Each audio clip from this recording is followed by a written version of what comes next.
He I can't know. fucking read. I know. He can't read. He needs his maester to read. I literally paused the show, looked at my husband. I said, are you fucking kidding me? The He's man the can't Lord of read and Stormland, he's and he can't fucking read. I feel like it should be required. If you're going to rule people, you need to be able to read, okay? You need to be able to read.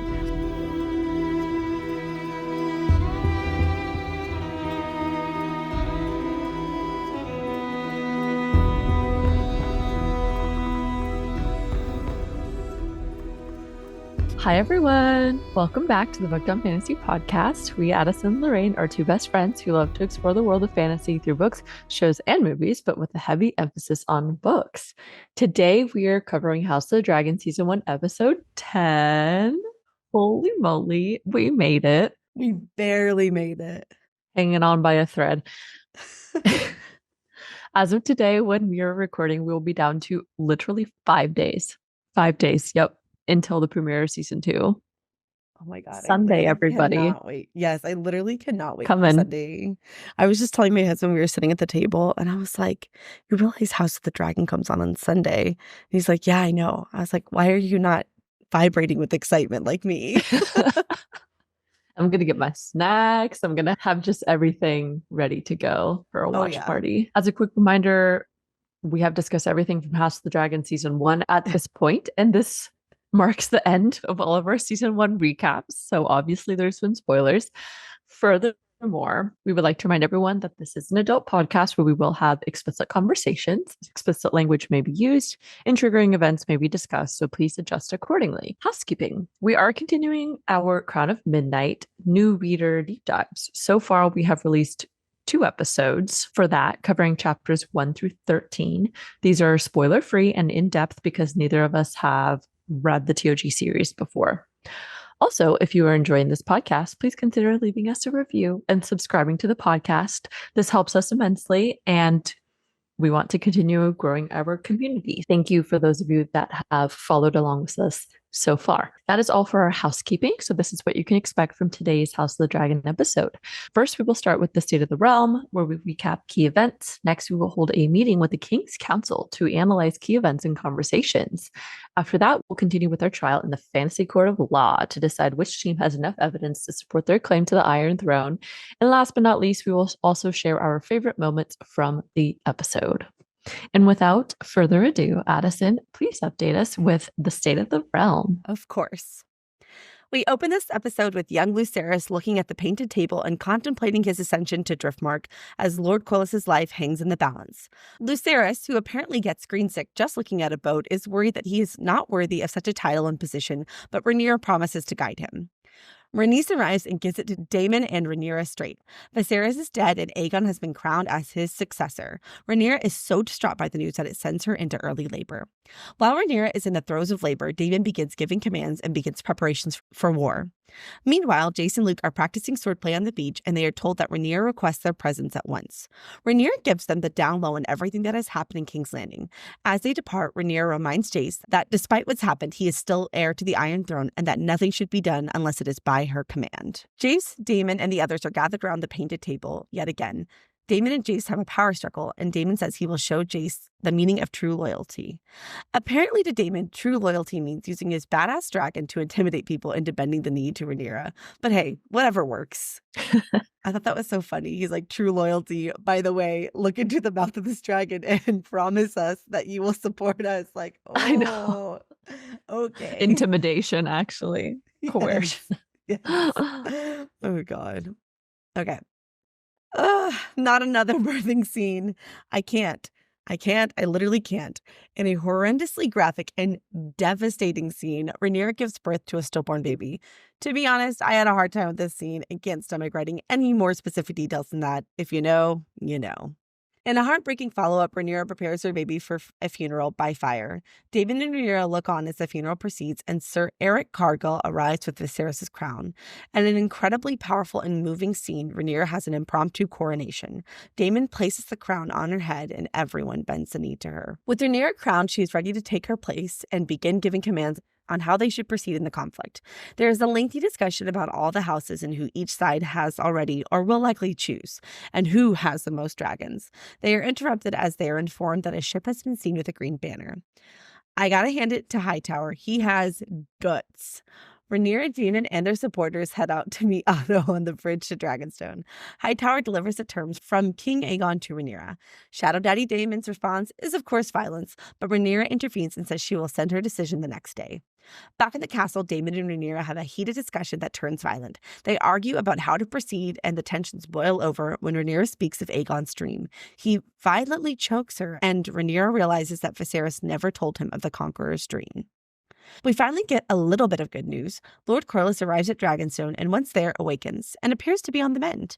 He and Rhaenys have a serious conversation about the past several years and the choices they've made. And just as Lord Corlys has finally seen the truth and wisdom in Rhaenys' words, she informs him that it is not time to play Switzerland.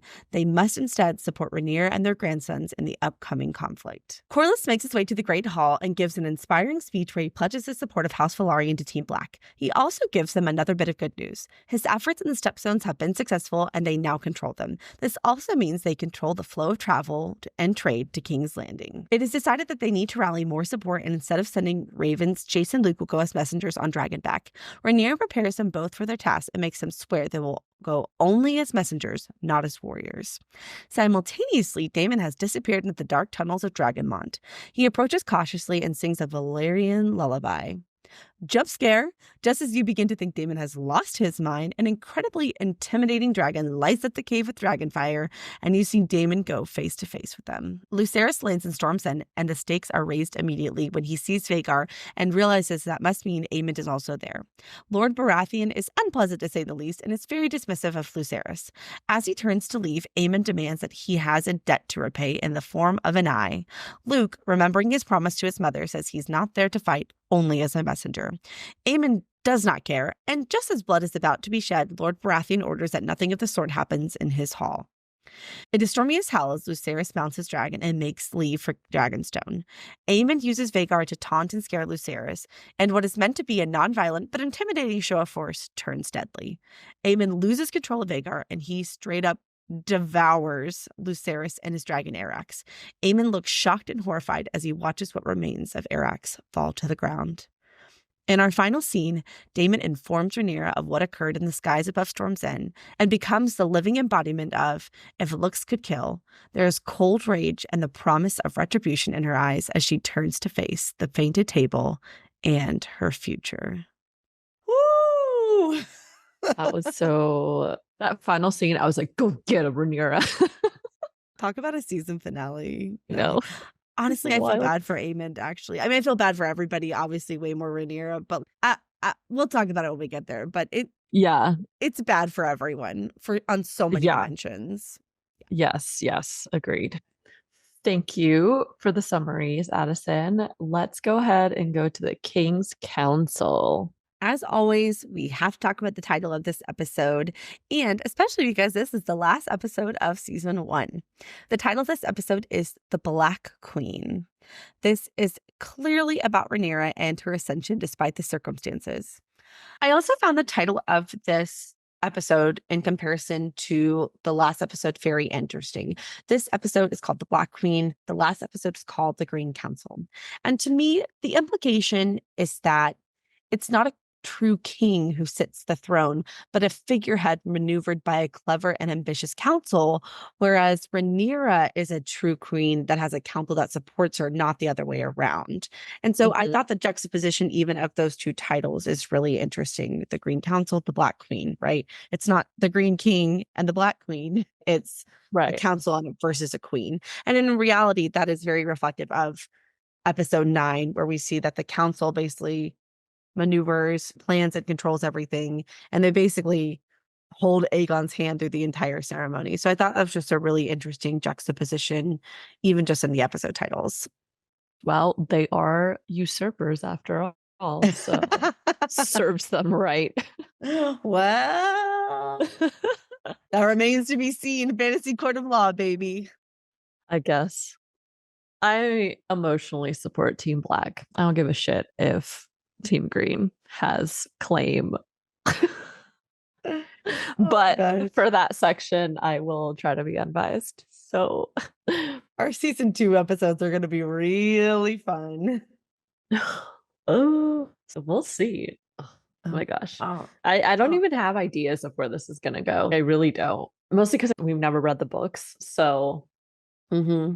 Oh yeah, I try really hard to avoid spoilers too. I want to yeah. pretend like there's no source material and I just get to be in shock and awe at everything that happens.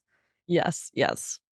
All right. So to kick us off in this episode, we start off with Lucerys in the painted table room, which I also call just the The great hall. battle strategy room. Mm-hmm. It's kind of like a multi-purpose room. I feel like they eat Yeah, in there, yeah. they have balls, just for right now, it's for strategy. Yes. So Lucerys is looking down at the table and Rhaenyra is there with him. He asks if the sea snake will die. And he goes on to say, I can't be Lord of the Tides. I get green sick before the ship even leaves the harbor.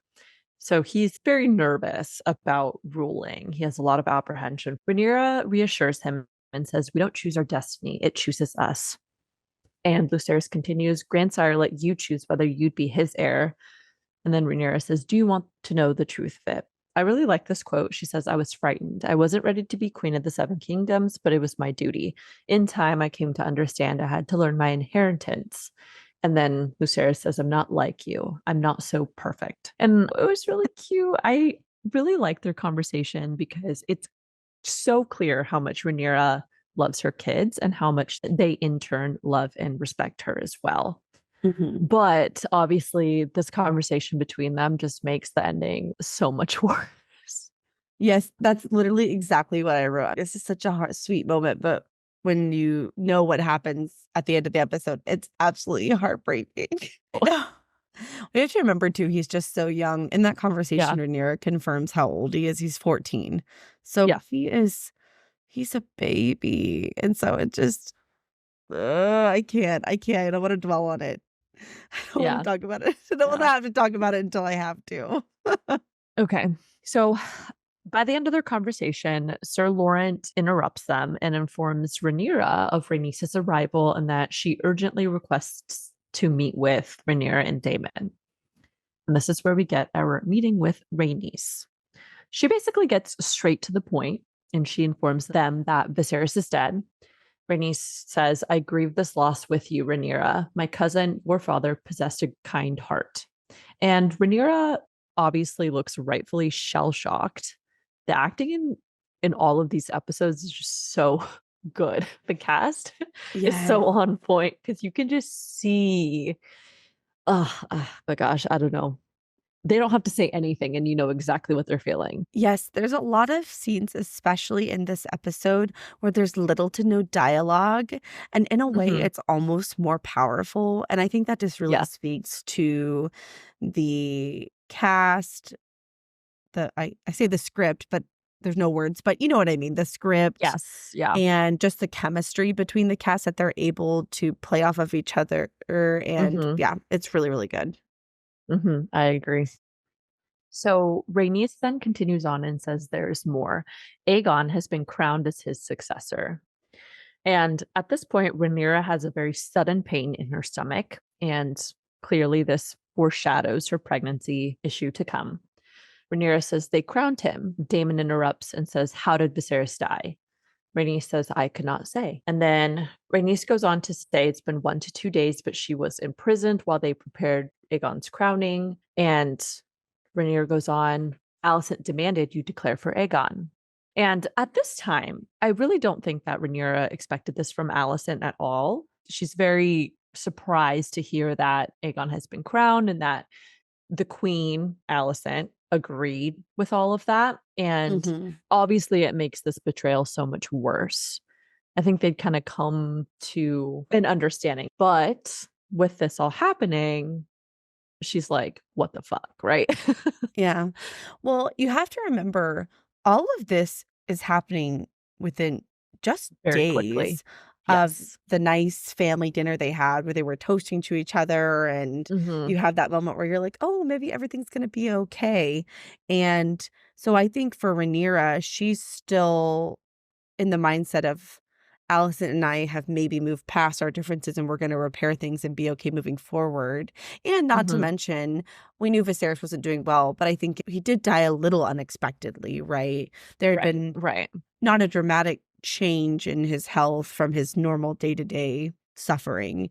And so I think she's just processing all of that very rapidly. And that's a lot to hear. I think for years and years, she's been anticipating this day where Viserys dies and it's time to take her place on the Iron Throne. But then you throw in this huge wrench into the plans of, oh, by the way, Aegon was crowned in the dragon pit. And it's literally unbelievable to her. Right. Totally agree.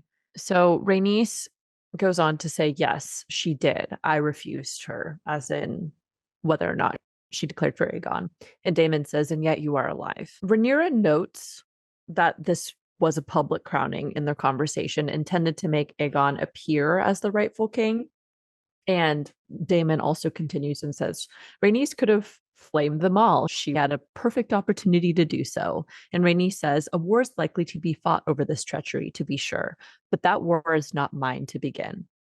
And I thought that was a really powerful line. Rhaenys understands that it is Rhaenyra's decision since she was named Viserys' heir.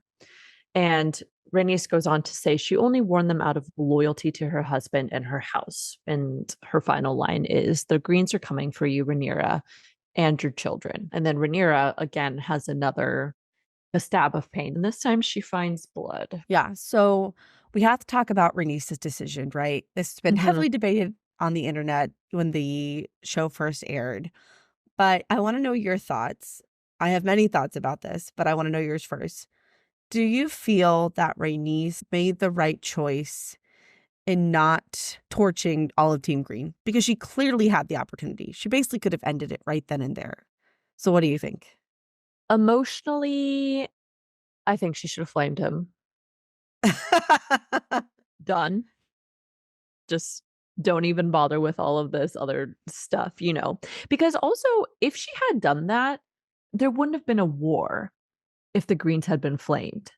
Right. And if we go to later parts of this, the later part of the conversation, especially when she's talking to Corlys, that is one of Rhaenys' main points, is that she respects Rhaenyra because Rhaenyra has not been immediately jumping to, we're going to go to war. She's been trying to think about it, strategize, stay calm, and delay that as much as possible to figure out what's going on. So by that line of thinking, I'm like, well, you did have an opportunity to stop this war, but I do understand why she didn't. I do understand why she said it was Rhaenyra's decision. However, there'd be no argument from anyone, again, if the Greens had died. So yeah.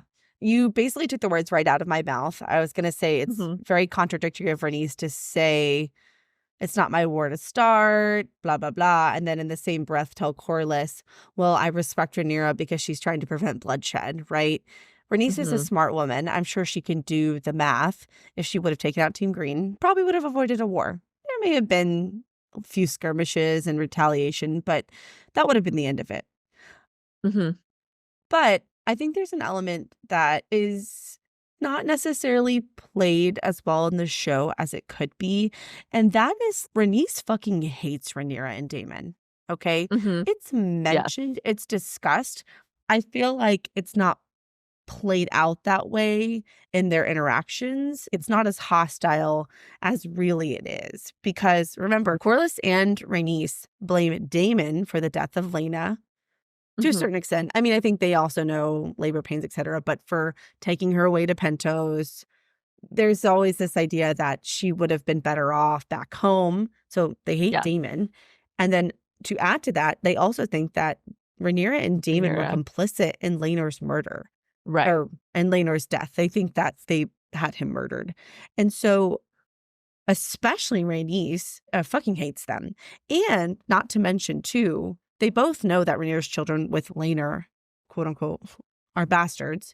And so I don't necessarily know that they hate her for that. I think they understand the situation there. But regardless, they don't really have a real connection to Rhaenyra. A little more so Daemon because of Baela and Rhaena. But I think a big part of her decision that she doesn't speak out loud to Daemon and Rhaenyra is that she's not fully in support of Rhaenyra until the end of this episode. So she's not I think so too. with killing in the name of Rhaenyra and Daemon, because I don't think she decides until the very end that she can truly and honorably support Rhaenyra's claim to the throne. Right. I think she made the decision to support Rhaenyra once she saw Rhaenyra strategizing and got a feel for what kind of a leader she would actually be in the end.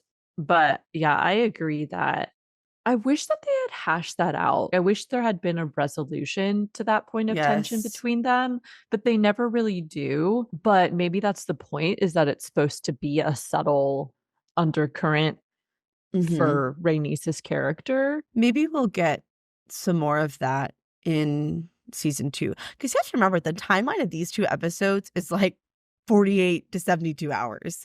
It happens very, very quickly. There's really not a lot of time to sit around and talk about your feelings about the past. So yeah. So maybe we'll get a little more of that in season 2. I hope so too. Anyways, okay. So Rhaenyra finding blood, this initiates her going into labor, and we get the introductory scene of Rhaenyra's whole birth scene. She's clearly in a lot of pain. The maester comes in, and notably, he says that it's too early for her to be delivering. Immediately, we know that if this baby is born, it's going to be pretty premature. But for us, knowing what happens in birth scenes, typically, we're like, this is not a good sign. This is a very bad sign. Any birthing scene is not a good sign. There's only been one birthing scene where things go okay, and even that is hard to watch. Right. So next we cut to Daemon, who is taking command in the painted table room. He wants to start patrols along the island's perimeter to make sure that they are looking out for ships. And he says, if the Greens attack now, it will be by stealth, not directly.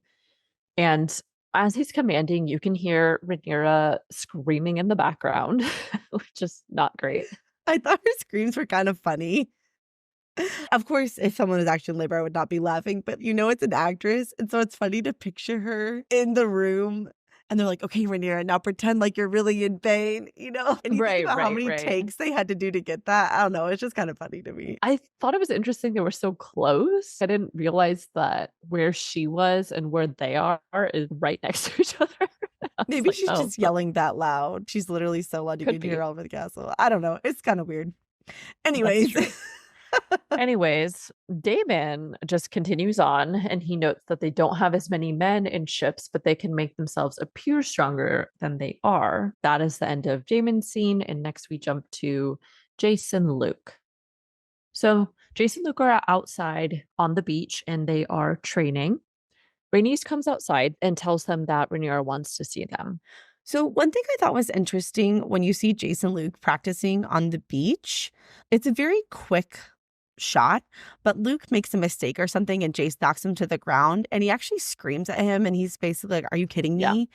And I thought that was kind of interesting because just in the last episode, I was like, oh, Jace and Luke are so nice. They care about each other and love each other so much. And now all of a sudden he's screaming at him, which is a little bit of a departure, I think, from the side of Jace that we've seen.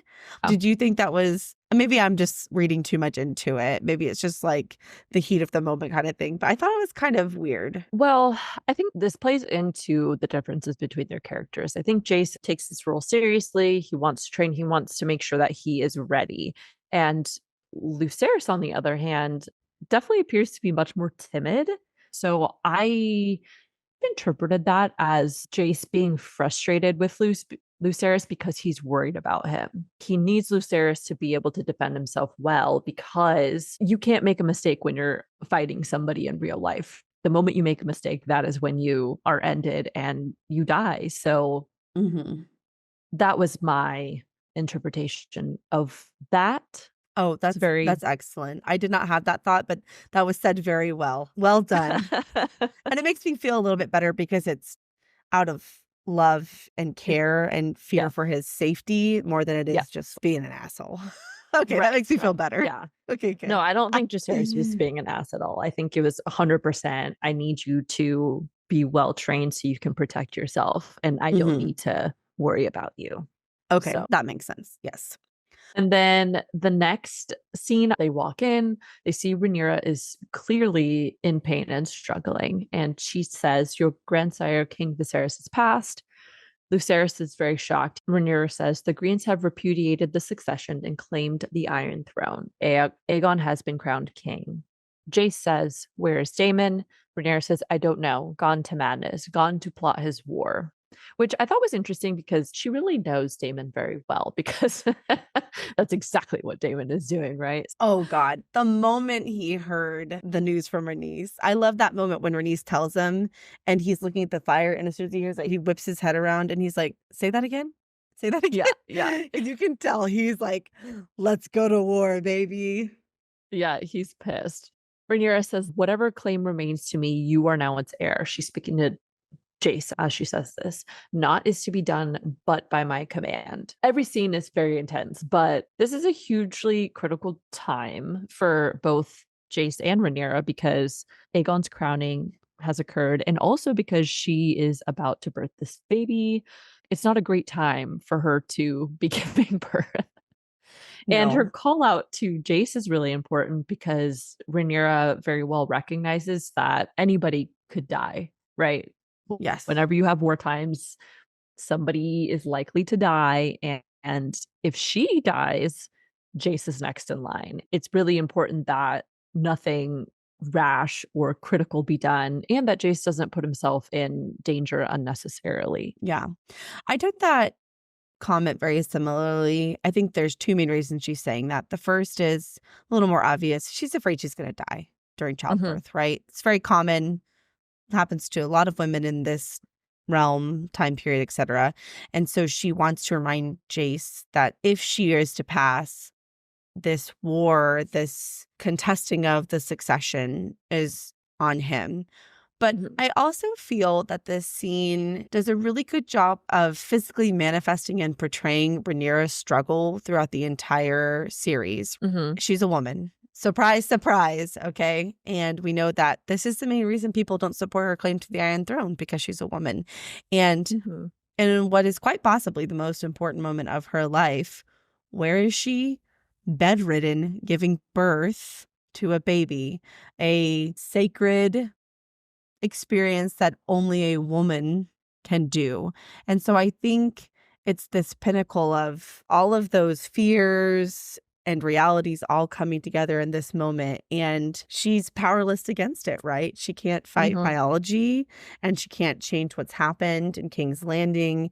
And so I think she's just struggling on so many dimensions, physically, emotionally, and mentally, intellectually. She's really taking fire on all sides. Yes, totally agree. So promptly after this conversation, we are back to Daemon, and he's continuing to give commands. They receive notice from Corlys that his fever has broken and he is leaving Evenfall. Daemon starts commanding they send ravens to their allies. So next, Jace comes in and says, you will do no such thing. My mother has decreed you'll take no action while she's abed. Daemon ignores him and tells him he needs to patrol on Vermax. Jace says, did you hear what I just said? But Daemon just keeps giving orders and totally ignores him. And then Daemon starts walking out and tells Jace, come with me. I'll show you the true meaning of loyalty. And you're just like, what's Daemon really doing? What's his angle here? But of course, we see what he's really doing. Yeah, it's just kind of funny. You really don't know the first time you're watching it. I'll show you the true meaning of loyalty. Like, what the fuck could that possibly mean? And it turns out Daemon has a very interesting definition of true loyalty. That's true. Well, it's his shadow daddy way of showing loyalty. It is loyal though, because he's like, we're gonna go. Well, it's loyal to Rhaenyra. He's doing all of this in terms to make sure that everybody on Dragonstone right now is loyal to her. So this leads us to our next scene. Daemon is outside on the Dragon Mount, and he questions Sir Laurent and another guard. Daemon is questioning them about their loyalties. And he says, do you recall when King Viserys named as his heir before death? Laurent says, Princess Rhaenyra. And Daemon says, I'm grateful for your service to the crown, so I'm presenting you with a choice. And then all of a sudden, Daemon's dragon, Caraxes, right, appears. He just lands in there and he bellows at them. Yes, just real quick, because, I'm obsessed with dragons. First of all, this dragon looks so fucking cool. Honestly, normally I think his dragon looks kind of silly. Just the way he comes out around the cliff is so fucking cool. And I actually think he's designed perfectly for that setting because of his really long neck. Also, Yeah. something I learned in the research of this episode is that a nickname for Daemon's dragon is the bloodworm, which I thought was interesting. Oh, Mhm. okay. He does look a little wormish. I could see Yeah. that. Yeah. He's just very long and lanky. Yeah. He's very distinct, just like Shadow Daddy Damon. This is true. So Damon says you can renew your oath to Rhaenyra as your queen, to Prince Jacaerys as heir to the Iron Throne, or if you support the usurper, say it now and you will have a clean and honorable death. But if you choose treachery, if you swear fealty now only to later turn your cloaks, know that you will die screaming. And while this is going on, they're cutting back to scenes of Rhaenyra's labor. And I will say that this birth scene of hers was just very gruesome. Mhm. And when we cut back to Rhaenyra, we are at the end of her labor and she like pulls that baby out herself. Oh, Everybody's God. watching and nobody's really doing anything because she's just like Dude. battling it out herself. And unfortunately, the baby was born stillborn. Mhm. Ugh, Yeah. so You sad. should see my notes for this scene. So when I'm prepping notes for an episode, I write in a narration style and then I go back and adjust and format and fill it in with thoughts. Mhm. And it's just like she basically pulls the baby out of her. Oh God, this is so graphic. I forgot about this scene. This is horrible. Jesus Christ. She won't let anybody help her. And then I literally wrote, ah. Oh, I God. know. Same. I wrote, no, so tragic. Like, Wrote it. it's bloody, it's graphic, it's gruesome. As much as I have a distaste for these scenes, I do think they're important because I think a lot of times we hide depictions of childbirth Mhm. and we distance ourselves from them. And in reality, they are super important, obviously, but they are often traumatic events. Even in the best of Yeah. circumstances, your Yeah. body experiences a trauma. And usually, and hopefully for everyone, the result of that is something beautiful and magical. But a lot of times, and for a lot of people, it isn't. And so I do like that they use their platform to depict that, to just bring attention and awareness to that. Because I think as a society, we tend to otherize and distance ourselves from birth. And so that being said, I myself have children and I agree that it's beautiful, wonderful, magical. I do not necessarily enjoy seeing it played out on screen, but I'm just going to play the devil's advocate here and say it serves its purpose. Yeah. I agree with that as well. So baby did not make it, unfortunately, but Rhaenyra did. I also thought it was important to note here that this baby is the first casualty of the war. I don't think people think about that or talk about that, but it is highly, highly likely that Rhaenyra only went into labor because of the stress of Oh, hearing the yeah. news about Viserys and being usurped. And I think that this is the first casualty of the war, is that because of Team Green's choices and the way it's broken to Rhaenyra, that it caused her to go in labor. And obviously, in the best of circumstances with medical technology, things probably wouldn't have gone well. But especially in a time where there is no medicine or doctors, that she was kind of doomed from the start. And so I just want to note Yeah. that here. Oh my gosh, it's just like what Amos said in the beginning, that women's battlefield is in the birthing room. Oh, yeah. Yeah. Yeah. That's a good And point. this is the first battlefield of the Dance of the Dragons. Promptly after the baby passes away, there's a brief cut where you just see Rhaenyra clutching her stillborn child, which is absolutely devastating. But then they move to another cut where she is preparing the baby for a funeral as the Silent Sisters watch. And I thought this was a really symbolic moment because then you also see simultaneously they're cutting between Daemon and Rhaenyra, and Daemon is out on the beach and he's looking out at the ocean. And as Rhaenyra finishes wrapping her baby in cloth, she falls to her knees. And at the same time, so does Daemon. And I think Mhm. that is a very beautifully directed scene. It has a lot of good parallels just in the visual of it. But to me, I think this is Daemon giving himself just a brief moment to grieve about a lot of different things, right? The passing of his brother, the stress of everything with Aegon usurping, and also the loss of his unborn child. So I just thought all of that was directed really well. And when you think about it, that's a lot of emotion to convey and literally like a 10-second montage, but they did a really good job with that. Yeah. So next we go to the actual funeral for the baby. As is Targaryen tradition, it is a funeral by fire. And as Daemon and Rhaenyra are having this moment where they're looking upon the funeral pyre, someone in a white cloak approaches. And who is it? It's Sir Eric. Not Arik. It's Sir Eric. We looked it up so we could get it right for you. He approaches Rhaenyra, he falls to his knees, and he offers her Viserys' golden crown, and he swears fealty to Rhaenyra. I just thought this was so symbolically important. It's such an incredible scene on the side of the mountain, and it's beautifully done. And I did a little research. The crown that Sir Eric brings is the crown that Viserys wore. It is the golden crown of Jaehaerys the First. So Aegon has the Conqueror's crown, and Rhaenyra has Viserys' crown. And we'll talk more about that probably in season 2, but I do feel the crowns have some symbolic meaning. And I think we're going to see that play out in how Aegon rules versus how Rhaenyra rules. Yeah. But I also thought symbolically it was really nice that she gets to wear the crown of her father. Yeah. Yeah. I love that. Yeah. So Daemon takes the crown and he places it on her head. And again, I don't know what it is about crowning scenes, but I get so emotional.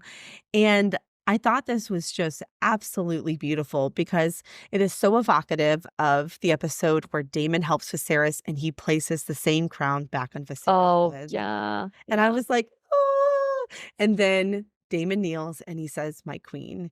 And I literally have goosebumps just repeating it right now. I just love it. Everyone kneels to her. And it is such a beautiful and moving and powerful moment. And you can really see the change in Rhaenyra. I think Rhaenyra secretly always harbored this fear that she would never be accepted because she's a woman, because of the controversy surrounding her being named heir. And this is finally the realization that there are people who do support and respect and think that she's capable of sitting the Iron Throne. And I think this is the culmination and realization of that. So I did think it was interesting in that scene, though, that you see everyone kneel very quickly, but Rhaenys, you do not see Rhaenys kneel. They exchange a look, but you never actually see her go down on one knee. I'm assuming she does out of just respect, but I think that is representative of how Rhaenys still has not made her decision about whether to support Rhaenyra's claim or not. I think this is the beginning of the evolution of the change in their relationship, but I think that is very purposeful that they do not show Rhaenys kneeling in this scene. Yeah. Yeah. That's interesting. I agree. So next there is a really fantastically done montage of Rhaenyra walking down the hall as queen with her guards and them preparing the painted table, which is the map of the 7 kingdoms, and everyone just making preparations for war. She approaches the painted table, everyone's watching her, and she asks for the state of the realm. You know, what's going on? Who's supporting us? Where is everyone's allegiance lying? Because remember, she's been giving birth. Gotta be honest, in this moment, things are not looking good for Team Black. They go through all the houses and how they think their support will fall. And it's discussed that specifically the Riverlands are essential as well as Storm's End. At some point, someone points out, hey guys, I don't know if you know this, you have fucking dragons and you can use them. And we know that in the episode where Daemon goes into Dragonmaw and collects the eggs, that Daemon... his side hobby is cultivating dragons. And this is kind of his area of expertise, I think. And that's alluded to throughout the show. So he lays out the playing field in terms of dragons. So he says, Green has 3 adult dragons, and we have many, many more. We have Syrax, Caraxes, and Melees, which I thought was interesting. He said they have Melees because that's Rhaenys' dragon, and technically they don't have him. But you even see Rhaenys kind of give a little look like, oh, really? But whatever. Yeah. Eventually, Side-eye. Yeah, eventually they're together. Rhaenyra's sons have Vermax, Arax, and Tyraxes, and then Baela also has Moondancer. So they have a shit ton of dragons. And Daemon also points out that there are still unclaimed dragons as well, Sea Smoke on Driftmark, and there are 2 other dragons on Dragonmont that are technically available for bonding. And this is important because I feel that 2 things happen in this scene. There's a very quick cut to Rhaena. And I think that is foreshadowing that she will get a dragon, hopefully in season 2, because remember, she's the only one pretty much in that room that does not have a dragon. And then I also think that this is set up and foreshadowing for Daemon's scene later in this episode where he goes into Dragonmont and he's singing a lullaby and then we see a dragon appear. That dragon is Vermithor. I think it's Vermithor. Vermithor. But that's important because he is the second largest dragon. So Vhagar is still the biggest, but Vermithor is the second biggest. And that is foreshadowing for later scenes. So during this discussion, they are interrupted and informed that a ship flying a green banner has been seen approaching the island. Surprise, surprise, it's Otto Hightower. Very bold of him. Got to give him some credit because my ass would not be going there, okay? Absolutely not. That's true. So I want to preface this scene by saying that it is absolutely brilliant by the showrunners. It is a direct parallel to the last time that Daemon, Rhaenyra, Otto were at Dragonstone. Almost to a perfect replication. Obviously, the tone is a little different and the characters have aged, but I thought that was really, really cool. So Otto Hightower comes, they meet on the bridge, and he says, I come at the behest of the Dowager Queen Alicent, mother of King Aegon, second of his name, Lord and Protector of the Seven Kingdoms, to deliver a message only to Princess Rhaenyra. And I immediately noted that he calls her princess. I feel like that is very, very intentional. And he says it with just a hint of disdain. It's like he wants to remind her that she is princess, not queen. And he calls her princess the rest of the scene. Rhaenyra comes out on her dragon, just like she did way back when. And I love how she just strides past Hightower as if just to not even give him a thought. And she says, I'm Queen Rhaenyra now, and you are all traitors to the realm. And that's such a good line. Yes, yes. Just the way she delivers it. It's so, so good. So Otto Hightower says, I'm here on behalf of Aegon to deliver the terms. And so here are the terms that he lays out. He wants them, of course, to acknowledge its royal obeisance to King Aegon. In doing so, Aegon will confirm the possession of Dragonstone to Daemon and Rhaenyra, and it will pass to Jace. Luke will also get to keep his title and airship to Driftmark. Rhaenyra's younger sons, Viserys and Aegon, will be given places of honor in court. They will be a cupbearer and a squire. And this is also really important. Aegon has, quote unquote, proclaimed that he will pardon any knight or lord who has sided with Rhaenyra. And really, Aegon has to do this because several large houses have or likely will support Rhaenyra. So he has to grant them pardon. Otherwise, he's going to be killing a lot of important people that he needs on his side. Yeah. So really, he kind of just has to say you'll bow to me and we'll just kind of forget this ever happened. Yeah. I think that was interesting because you know that this is Alicent. This is all Alicent's doing in the background, right? Because everybody else just wanted to just kill them all off. So Otto coming here to give this message, I think, was largely instigated by Alicent in an attempt to resolve this peacefully. That makes sense. Yes. So Rhaenyra says, Stark and Tully Baratheon all swore to me. And Otto responds with, still oaths will not put you on the Iron Throne, princess. Which I thought was, it stung a little bit, right? Because the oaths are 20 years old. I mean, an oath is an oath, but it was 20 years ago. She then approaches Otto and she takes his hand pin off and throws it in the water and calls him a fucking traitor, which... Oh man, that was great. I love that. I'm like, she just go, rips girl. it off, and you go, girl. If she wasn't so restrained, I'm sure she would have stabbed him. But I know she should. Slit his throat. She's a better woman than me. Yeah, me too. Me too. I just would have had my dragon light him up. Oh well, yeah. Also true. A good segue into the next thing that happens. So the last thing is Otto Hightower takes a folded piece of paper and hands it to Rhaenyra, and she opens it.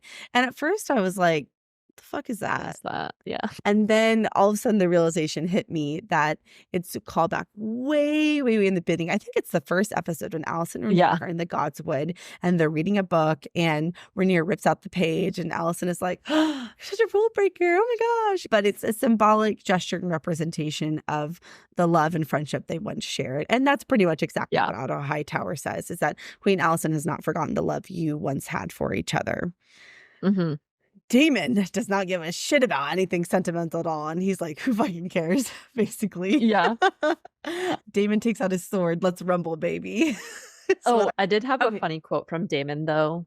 After Otto finishes his term speech, Damon says, I would rather feed my sons to the dragons than have them carry shields and cups for your drunken usurper C-word of a king. No, say it. Say it, Lorraine. Say it. No. Well, you've already said it a couple times. That's true. Fine. Usurper cunt of a king. There we go. Yay! Lorraine doing the Lord's work, so I don't have to. But that's a really funny quote. So Damon is not entertained. He is ready to just end them all. But Rhaenyra says no. And she says, King's Landing will have my answer on the morrow. You have to ask yourself, why does she not accept the terms?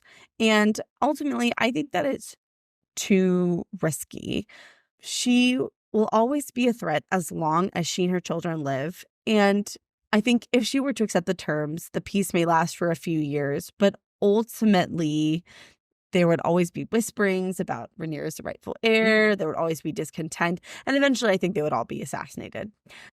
I think this situation is played out in Game of Thrones. If you recall, Robert Baratheon's on the throne, and there's always whisperings about Viserys and Dany across the Narrow Sea and how people still support their claim. And eventually it does become an issue. And I think that Rhaenyra knows that she could accept peace terms now and be okay for a while, but ultimately it would all end the same.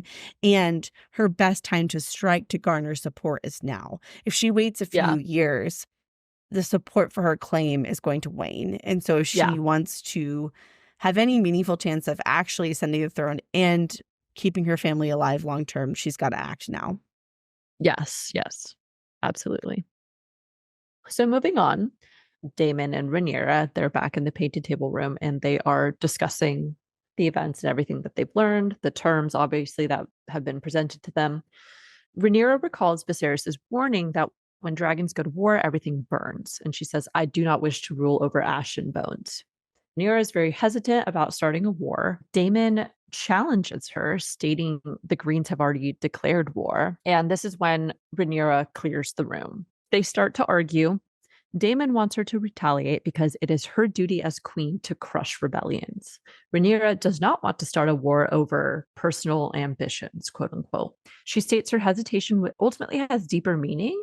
And then this is when she brings up the Song of Ice and Fire. And did not like this next part, scared me shitless. Daemon grabs Rhaenyra very aggressively by the neck and says, my brother was a slave to his omen's importance. Anything to make his feckless reign appear to have purpose. Dreams didn't make us kings. Dragons did. So my first immediate thought was, what the hell, Daemon? I know. This is the first shadow daddy thing he does that I'm like, I'm not. I don't agree. Yeah, I don't agree with this at all. I can't. Well, and it's like, there's the obvious domestic violence is never okay. But it just doesn't even make sense. It just seems like it comes out of nowhere.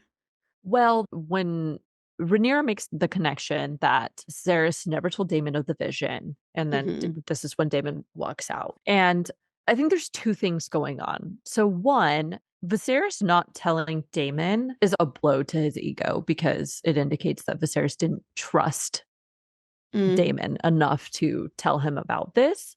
Fair enough. Two, I think a lot of Daemon's issues with Viserys was always that he was way too peaceful. He needed to take stronger command of his rulership and take much more aggressive action towards people that often disputed what he had to say and his ruling and everything, because it left open room for people to whittle their way in, like Otto Hightower did, and ultimately undermine his authority. And when Rhaenyra says this, you've got the blow of two things going on, right? He realizes, Viserys did trust Rhaenyra. And two, I think Daemon worries that Rhaenyra will be weak like Viserys was. That was my read on maybe his motivations for why he did that. That makes a lot of sense. I think your analysis is good there. I really don't have anything else to add. I think that was pretty spot on. I was just like, why? Why are you doing this? I still didn't like it though. I was like, no, what the hell, Daemon? Don't do that. I know. Like, I'm gonna ignore that so I can continue to love him. Yeah. Anyway. I don't know if I can. If he does more shit like that in season 2, I'm gonna be happy. Yeah, it's gonna same. hurt. Yeah, same. I may have to move on to Aemmond. Aemond's not any freaking better. He's a he is. Aemmond, no. Did you forget? Aemmond is a victim. No, that wasn't Aemond's fault. No, I'm not talking about that. I'm talking about his direct challenge in Baratheon's halls, where he's like, redemption. Yeah, that wasn't his intent to kill him. Okay, we'll debate this in that scene because I have thoughts. Okay. Anyways, all right.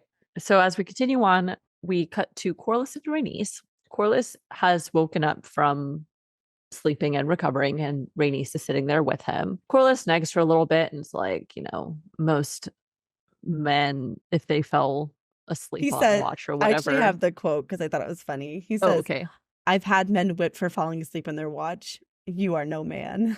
Yeah. And we're like, damn straight she's not. Anyways, so Rhaenys doesn't really acknowledge that, but she says, you abandoned me when I most needed you. Both our children stolen from us. I needed you. Baela and Rhaena needed you, and you abandoned us. And then Corlys was like, I lost everything. And then Rhaenys rightly is like, we lost Corlys. We did. So they go on to discuss Viserys' death and Vaemon's death. Rhaenys tells him of Vaemon's treasonous words and how he was beheaded. I think this is when Corlys has that realization of, oh shit, what have I really been doing for the last several years? And he has the quote, heedless ambition has always been a Valyrian weakness. You were right, Rhaenys. I reached too far and for nothing. Our pursuit of the Iron Throne is at an end. We shall declare for no one. We will retire to be content with our grandchildren. After this, Rhaenys reminds him that the children are heirs, and as long as Aegon is king, they are in danger. Jace and Luce are heir to the Iron Throne and Driftmark, respectively, and then their granddaughters, Baela and Rhaena, are betrothed to them, so they are looped in this no matter what. Corlys then jumps to try attacking Rhaenyra, and he's like, this is all her fault, essentially, and Rhaenys actually steps in and defends Rhaenyra. She says, that girl is holding the realm together at present. Every man standing around the painted table urges to plunge the realm into war. Rhaenyra is the only one who's demonstrated restraint. That was the line where you're like, okay, Rhaenys is on Rhaenyra's side now. Mm-hmm. Or at least starting to be. That's the starting, yeah. That's the beginning of the shift in her support of Rhaenyra. Yes. Right after their conversation, we are back in the painted table room, and Corlys and Rhaenys both enter in. Corlys expresses condolences for Viserys' death, and then he asks where Daemon is. Rhaenyra says that he had other business to attend to, which really sounds like code for cooling off, essentially. I thought the exact same thing. Yeah. I was like, he needs to cool his fucking jet. Get himself under control. Yeah. Corlys then begins asking about allies, and he points out that simply hoping for allyship is not sufficient. Rhaenyra reminds him that he swore an oath to her house. And then Corlys says, your father's realm is one of justice and honor. Our houses are bound by common blood and common cause. This Hightower treason cannot stand. And then this is the big moment. You have the full support of our fleet and house, your grace. And I was like, yes, Corlys. Woo! And thank you to Rhaenys for convincing Corlys to band with Rhaenyra. Yeah. And obviously, this was all actually Rhaenys' doing. Yes. And I think Rhaenyra knows that because she thanks Lord Corlys and then she turns to look at Rhaenys and they exchange a look. And you just know there's this look of acceptance and a mutual understanding and respect. I think we're going to see continue to develop in season 2. I hope so. I want them to really repair their bond And I want Rhaenys to learn the truth. I mean, she never will, I guess, unless Rhaenyra comes back or something miraculously. But Nah, yeah. I don't think she ever will. anyways, probably not. So though Rhaenyra is grateful for the support, she still wants to wait and solidify allies before actually entering into this war. And she also notes that she will not be the first to strike. She says, I made a promise to my father to hold the realm strong and united. Next, Corlys reveals they have fully secured the stepstones now and that the narrow sea is ours. Quote, he says they can cut off all trade and supplies to King's Landing. And Rhaenyra ultimately seems to approve of the plan to cut off King's Landing and force their surrender, but she wants to know for certain who their allies are to ensure they have enough fighting forces to put that plan in motion. This is when Jace volunteers to send the ravens. And I was like, the honor of this boy, he's so valiant. I love him. And Rhaenyra agrees to allow that. Jace will fly to Erie, and he is first to meet with Lady Arryn, and then he will go to Winterfell to talk with the Starks, and then Lucerys will go to Storm's End to meet with the Baratheons. And this is where we end that scene. So it has been decided that Jace and Luke will go and send messages to hopefully stir up some more allies for Team Black. And we go to the scene where Rhaenyra is preparing them, giving them a little bit of insight, and just telling them to be careful. They're standing on the cliff of Dragonstone, and she makes them swear to her that they will go only as messengers, not as warriors. And I mean, can you even call it foreshadowing? It's so obvious what this is preparing you for that I feel like it even supersedes foreshadowing. This is basically a red flag of what is about red to flag happen. alert. Yeah. Especially because, again, Lucerys, you can see the caution and timidness in his face. He's like, can I do this? Am I really prepared to do this? You know? Yeah, absolutely. So she actually makes them swear it on whatever their equivalent is of a Bible, which I thought was really interesting. And she gives them a little rundown of each lord they're going to be seeing and what to expect. And so she tells Lucerys, Storm's End is a short flight from here, and you have Baratheon blood from your grandmother Rhaenys. And I thought that was interesting because I'm so angry I don't even have words. What a stupid fucking choice to send Lucerys to Storm's End for many reasons. The first is, if it's a short flight, why risk it? Okay. Rhaenys is already leaving Dragonstone to go and monitor the gullet where the stepstones are. Okay, so Rhaenys is already leaving on Dragonback. Why not just have Rhaenys stop at Storm's End on the fucking way? Third, if she has Baratheon blood on her side, she seems the most likely candidate to be able to convince the Baratheons to support their claim. Not to mention, by Rhaenyra's own admission, Lord Baratheon is a very proud man, and he's a little bit fickle, right? And it seems to me that he is not the kind of person who would be impressed by sending a 14-year-old boy. Like, he wants to be shown reverence and respect and made to feel important. So I feel like sending Rhaenys would actually send a stronger signal of, I don't know, reverence, support, respect, etc. And so it just doesn't make any goddamn sense that they sent Lucerys at all. Rhaenys is the perfect candidate for that job in literally every aspect. I just don't understand it. I hadn't made that connection, but now that you say it, I totally agree. I was wondering who that third dragon was, and I must have missed when Rhaenys is being sent off, but I think that it would have made, especially given what freaking happened there. It's like, this never would have happened if it had been Rhaenys, and you're so right. Because I don't think Aemond would have fucked with Rhaenys at all. I think he would have absolutely been not. too scared to, honestly. But and I think also, it would have been relatively uneventful. Right. And I think given the precarious nature of this, you needed somebody, I think Rhaenys can appeal to that, right?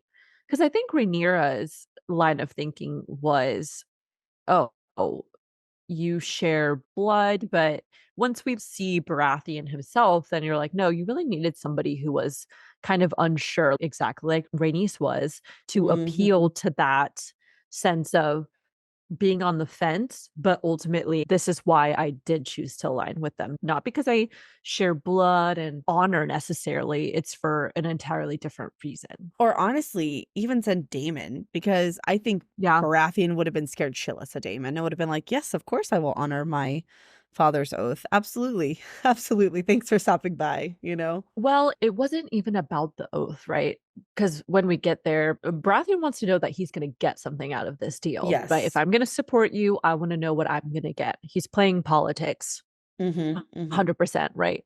Simply saying you swore an oath is not enough for this because I think everybody at this point recognizes how precarious it is. They know what the Greens have done. They have the Blacks.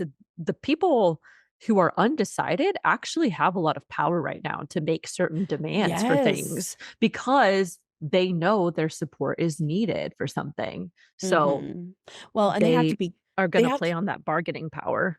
oh yeah. Well, they have to be really careful too, because if they pick the wrong side and their side loses, that's going to be Mm, bad for them, likely going to end in their death.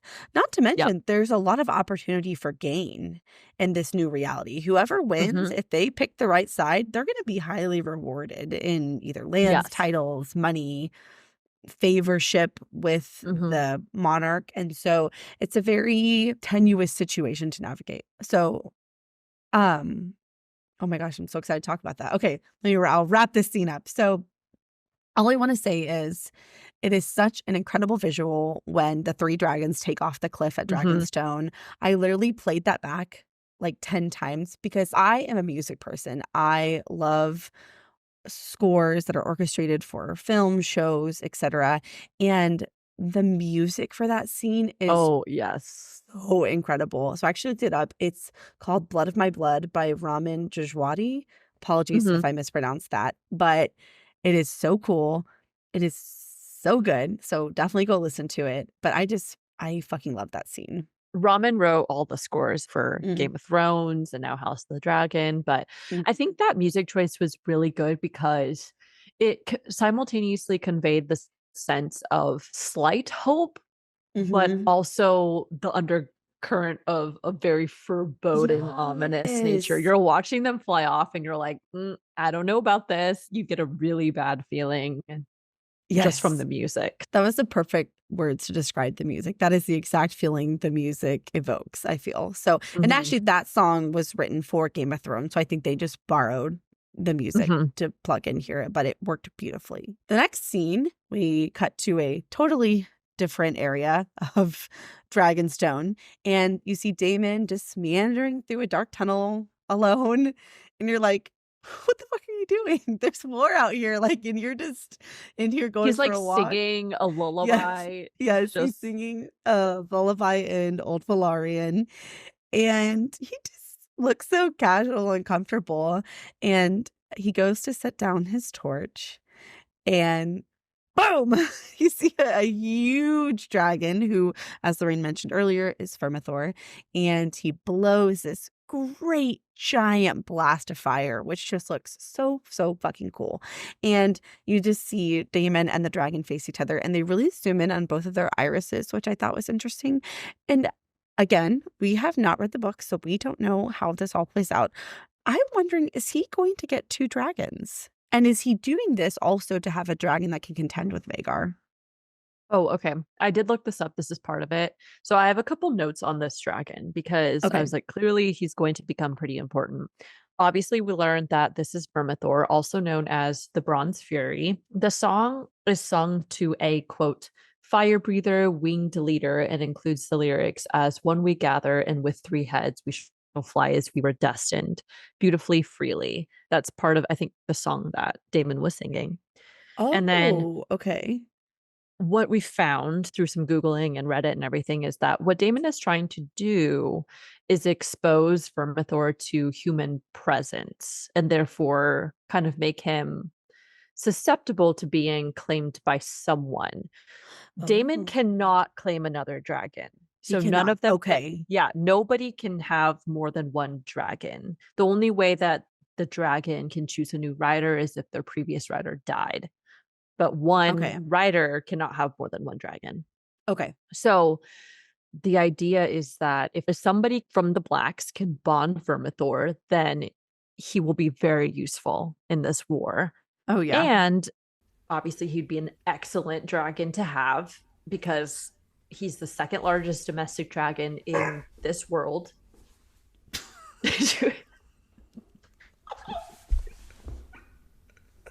Kelso. Kelso. I'm going to show you guys my dog just so you can see the culprit. It's you.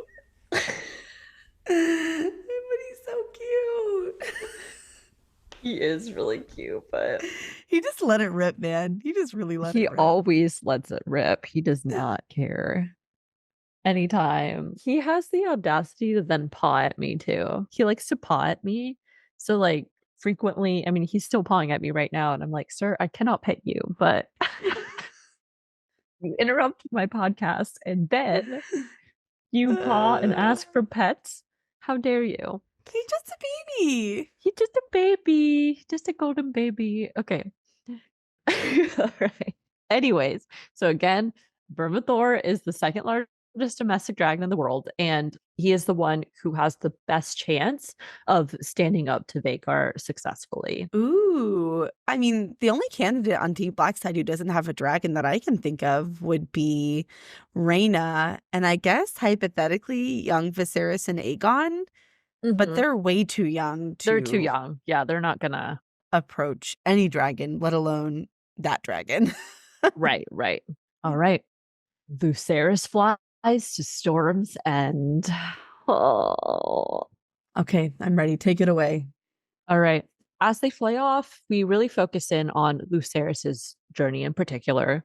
He's flying to Storm's End, and it's already feeling very foreboding. It's very dark. There's a storm coming, just bad vibes all around. And when he lands, we immediately see Vhagar outside. Vhagar's just sitting there already, and you're like, oh, fuck, Aemond's already there, right? That's exactly what I said. I said, oh, fuck. Yep. So Lucerys enters, and it's just obvious he's been put in a lose-lose situation. Aemond has beat him there. We know that Baratheon basically can take his pick, as we stated before, since both sides want him to ally with them. And Lucerys comes in and he says he has a message from Rhaenyra, and he shares that message, and Baratheon is pissed. Okay, he does not like these terms. He feels he's been disrespected, and he asks what he will get if he unites with them. He's like, are you going to marry one of my daughters? And Lucerys says, I'm not free to marry. And Baratheon then goes, so you come with empty hands. Baratheon then rudely tells him to go home. And God bless Luke. He says, I shall take your answer to the queen, my lord. Yes. He's so scared, but you can tell he's like, no, I gotta stay strong. Yes. And then just as he's turning to walk out, this is when Aemond comes up to him. He's like, wait, my lord strong. Did you really think that you could just fly about the realm, trying to steal my brother's throne at no cost? And this is very clear baiting. He wants to instigate something. Lucerys says, I will not fight you. I came as a messenger, not a warrior. And this is where Aemond takes out his dagger and he's like, I want you to put out your eye as payment for mine. And then Lucerys goes, no. Aemond says, give me your eye, and charges toward him. And then this is when Baratheon stands up, stops it, and he goes, not in my hall. The boy came as an envoy. I will not have blood shed beneath my roof. And then Baratheon tells his guards to escort Luke back to his dragon. So obviously you have some thoughts about this situation. What are your thoughts about Aemond here? Yes. Okay. Well, the first thing is not about Aemond. I thought it was absolutely hilarious when the note from Rhaenyra is given to Baratheon and he's like, where's the maester? He can't fucking read. I know. He can't read. He needs his maester to read. I literally paused the show, looked at my husband. I said, are you fucking kidding me? The man he's the can't Lord read and he can't fucking read. I feel like it should be required. If you're going to rule people, you need to be able to read. Okay? You need to be able to read. So I just thought that was really funny. I did notice that too. I wasn't sure if it was that he couldn't read or just that he was so egotistical that he couldn't be bothered to read a note. Like he was calling his maester to do the work because that's the maester's job or something. You know what I mean? But it No, was I don't really think he can. fucking funny. He can't read. He absolutely cannot read. I guarantee that's what it is. I guarantee it. So first, let me just start this conversation by saying I clearly do not support what happens between Aemond and Lucerys. It's not good for Aemond, it's not good for Lucerys, not good for anybody. I obviously don't support bullying. I hope I don't have to say that, but just in case, okay? I feel that what Aemond's doing here is not a setup for what happens later. I think Aemond is older than Viserys by a couple of years, and I think Aemond is still very angry about losing an eye. Like, he got Vhagar out of it, but he still lost a fucking eye. And you have to remember, for a long time, they all lived together in King's Landing. And although we only see small parts of their relationship, they bullied Aemond pretty badly. That's true. It's pretty obvious that they were mean to him, okay? And so, in a way, I feel this is the first time that Aemond feels that he's been in a position of power around Jason Luke and that he can show off a little bit. And so I think that is his intent. I really don't think he was actually going to instigate any kind of violence. I think he was just trying to rile Luke and give him a hard time and make him be his man. Scare him. Exactly. Okay. Because if he truly wanted to do something, Baratheon just says, not in my hall. The moment they get outside in the courtyard, Aemond can do whatever the hell he wants. Like the moment they're out of eye line. That's what Aemond goes to do. That's not what Aemond does. That's what Vhagar does. Okay. Well, actually, let me back up. You know, to be fair, Vhagar is chasing, but Eric's is the one that flames. Yes. Okay. So let me set the scene for you. Because there's a couple things that happen just in between that I think are important that I definitely did not catch the very first time I watched the show. Lucerys goes outside. Okay. It's pouring rain. It's intense already. And he starts talking to Arax in Old Valyrian, and he's telling him, stay calm, focus, and obey. And I never noticed that before, but I feel like that's very intentional in this scene to demonstrate that although the Targaryens can ride dragons, they ultimately do not have full power and control of them, okay? And a lot of fantasy series, there's usually this more intellectual connection between writers and dragons are more anthropomorphized, and they're really logical thinking beings. And House of the Dragon, I think the dragons do have a bond with the writer, but they're not as sentient as dragons normally are in other fantasy series, where they can really make logical, tactical decisions. They're more animalistic. They're more beasts, okay?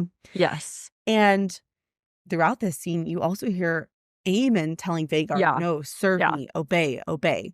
And so I think that distinction is super important. So you have a better understanding of the bond between a writer and a dragon, okay?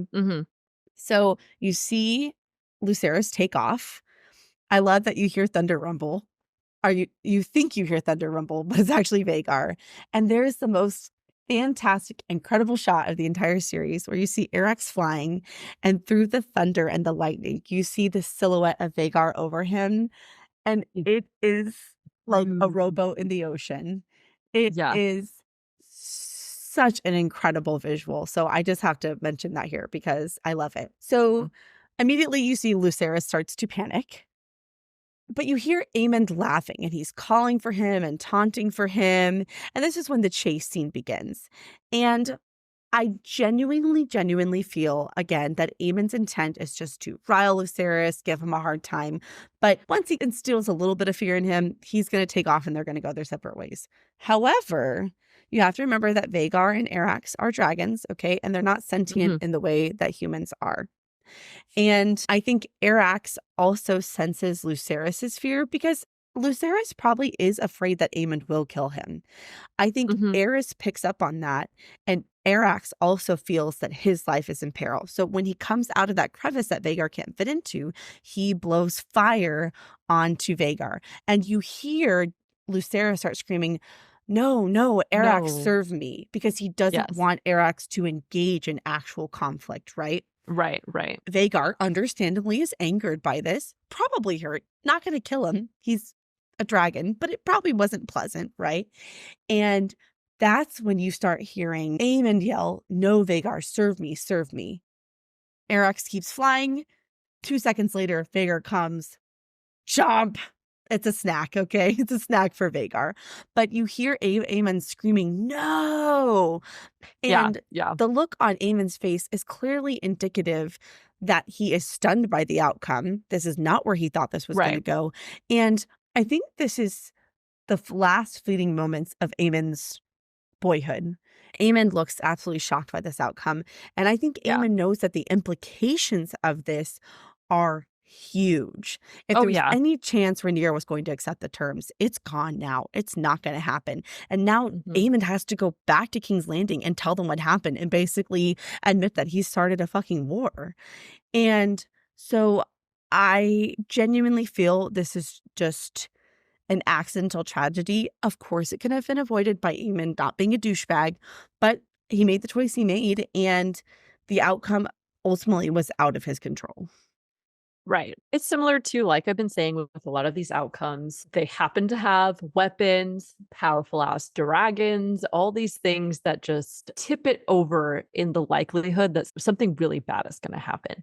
And I think the dragons were acting on instinct, and neither of them really had very strong control of their dragons. So, yeah, I agree. Ultimately, it was out of Aemond's control to do anything. He did instigate, but not for the outcome that ultimately happened. Yeah. So agreed. But too late now. Yes.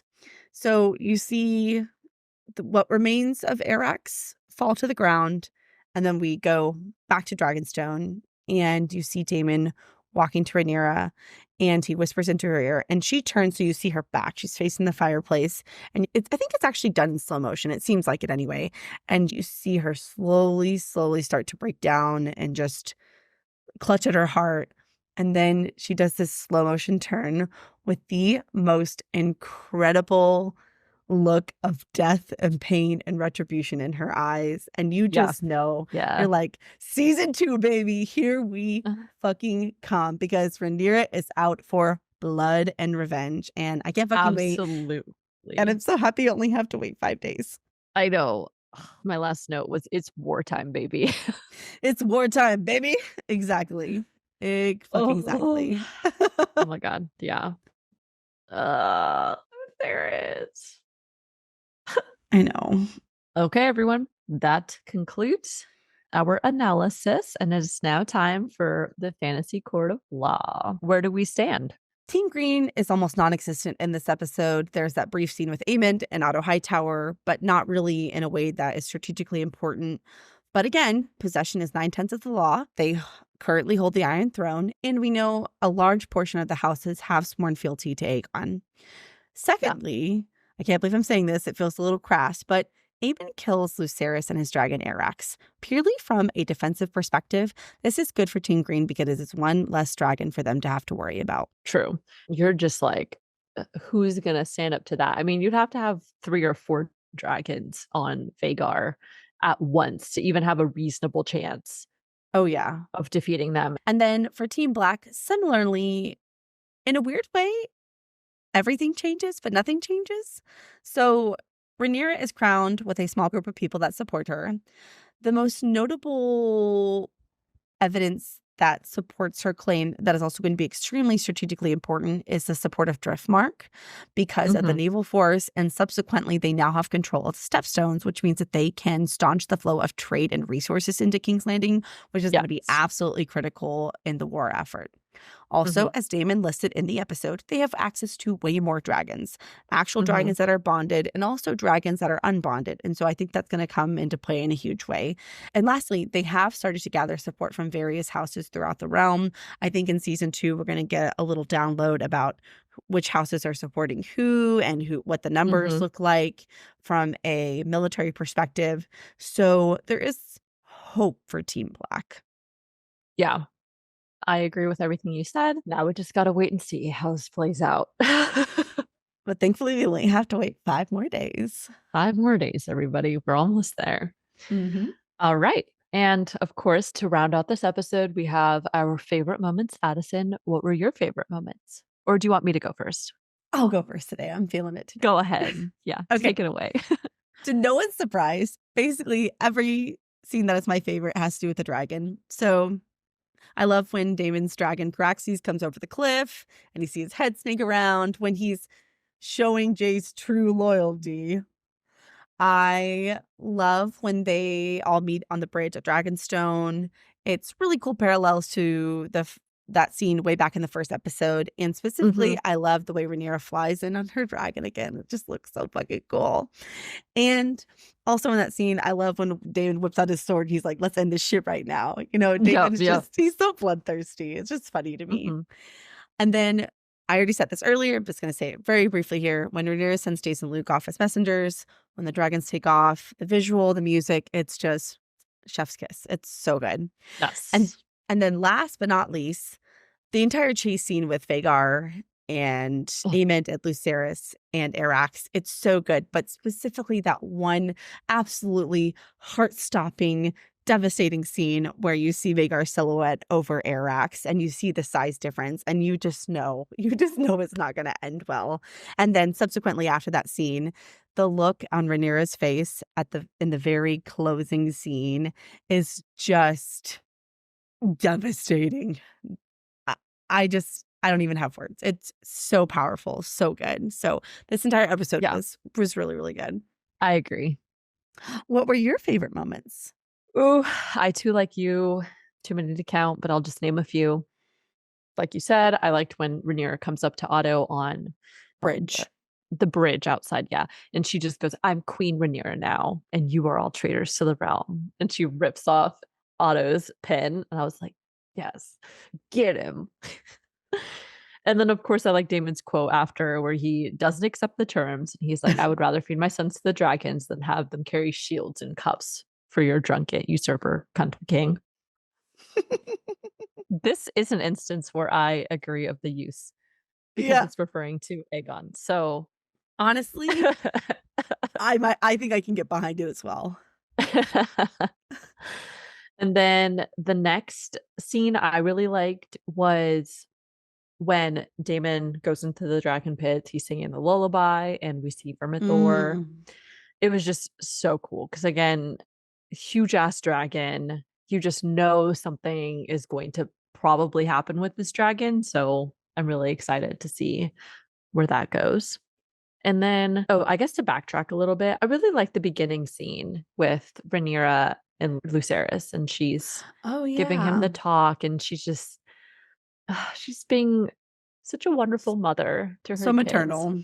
Yeah, so maternal, just so sweet. And then I do like when Rhaenys defends Rhaenyra as well in her conversation with Corlys, and she says that girl is holding the realm together at present. Every man standing around the painted table urges to plunge the realm into war. Rhaenyra is the only one who's demonstrated restraint. I do really like that. Yeah. All right. That ends our episode today, and we are officially done with our season 1 recaps. Thank you all so much for joining us for another episode of the Booked on Fantasy podcast. As always, we would love to hear your thoughts. So if you enjoyed this episode, please subscribe, leave us a review, or, send us an email with any insights you would like to share and join the conversation with.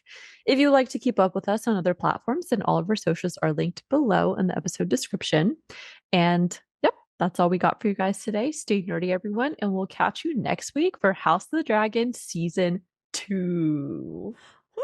Oh, bye. Gets screen sick. Green sick. I'm like, green sick.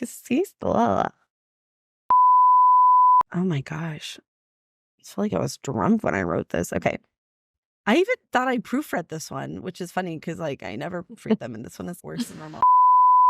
She starts going into birth. And we enter the introduction to Rhaenyra. Say that again. She starts going into labor. Labor. Oh yeah, that's the right. It's sorry. No, I haven't had a kid. Most semantic choices I don't care about. I'm like, that one's funky, and I can't fix anything. She starts going into birth. Oh, Lorraine, we got to get you a baby. This is Maybe not making yet. me want to wait. So Yeah. I changed my mind. Disregard that statement. Let's Yeah. forget about this episode and then we'll talk about it. delay. But just the way he comes out around the cliff, just the way he comes out around the cliff. Damn it. We've just cliffed. Yeah. That dragon is Vermithor. I think it's Vermithor. Vermithor. It's spelled Vermithor, but I don't remember if they said Vermithor. It doesn't matter. When Lucerys gives the note is given when the note from oh my gosh.